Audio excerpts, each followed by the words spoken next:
What aspects of gender would you like to see in the international framework? I'll just focus on the financing because that's the issue among all the issues in the climate change talks. In financing, Gendercc is really lobbying that first that there be gender balance, that there be gender integration in the governance of the funds and in the allocation of the funds itself. So when it comes to the governance, it would be good if the board, they call the governance body as the board at this time, but I don't know if the name would change afterwards, that they would like to have more women in the board. It doesn't automatically mean that having more women means being gender sensitive, but then we think that it is a step towards the right direction.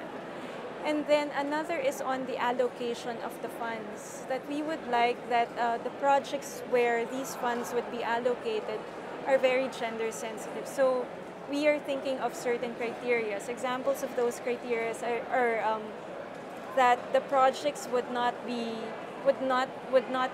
involve risky technologies, usually high-tech technologies. I don't know if you've already encountered the term geoengineering. And for women, we've already done some studies in the past. They're saying that they don't like it. So that there's a gender preference in terms of the choice of technologies, mainly because it's risky. And what is also striking in the studies is that the more women know about these technologies, the more that they wouldn't prefer it, which is quite different from men. Sometimes the more they know, the more they get excited about it. And then another is also on mass public infrastructure.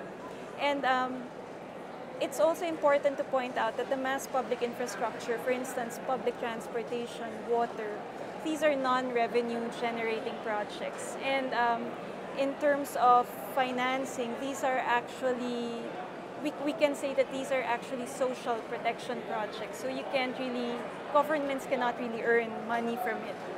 That is why I would also, we are also saying that the money that has to be put into the fund should not be loans.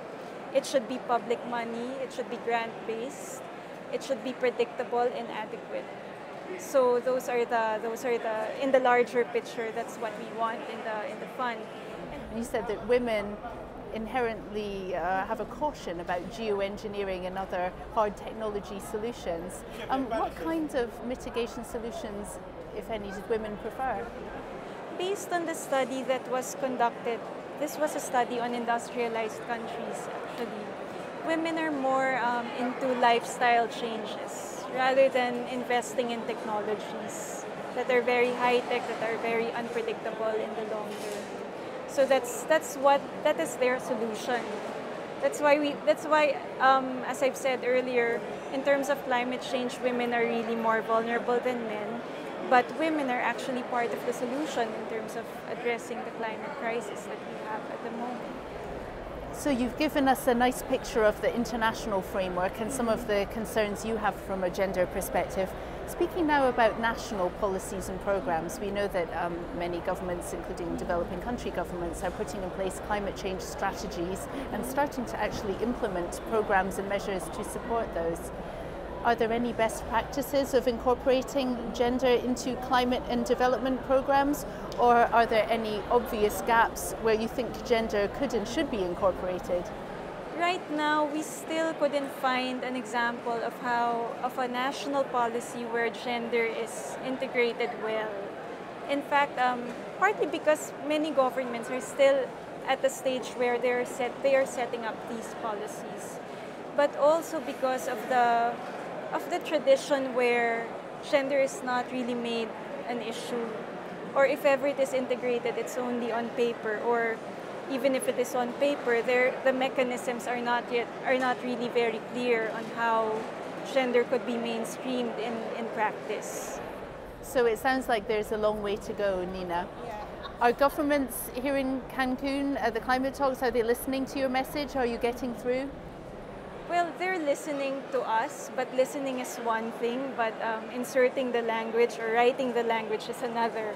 Because right now, they're really prioritizing on on financing, for instance. And if you read the LCA text on especially the section on financing, you wouldn't see any gender, the word gender or the word woman there.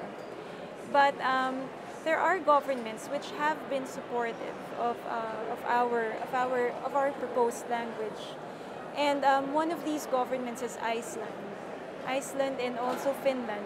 In fact, what Finland did was very interesting, because what they did was to put some more money so that more women could join the delegations of the government.